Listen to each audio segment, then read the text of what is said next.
नसरापूर अत्याचार प्रकरण, संतापलेल्या नागरिकांनी अडवली आरोपीची गाडी, परिसरात तणावाचे वातावरण।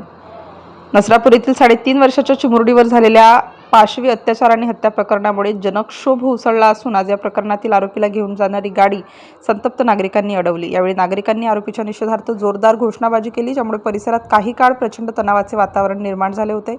मिळालेल्या माहितीनुसार पोलीस तपासाच्या प्रक्रियेसाठी किंवा न्यायालयात नेण्यासाठी आरोपीला पोलीस गाडीतून नेण्यात येत होते। मात्र ही बातमी समजताच मोठ्या संख्येने स्थानिक नागरिक रस्त्यावर उतरले। संतापलेल्या जमावाने आरोपीची गाडी अडवून त्याला आपल्या ताब्यात देण्याची मागणी केली आहे। त्या नराधमाला फाशी द्या अशा घोषणांनी परिसर दणाणून गेला होता। परिस्थिती हाताबाहेर जाऊ नये यासाठी पोलिसांनी तात्काळ हस्तक्षेप केला आणि कडेकोट बंदोबस्त तैनात करून जमावाला शांत करण्याचा प्रयत्न केला।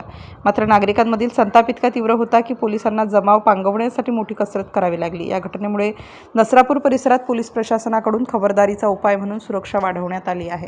Star news bureau, Nashik.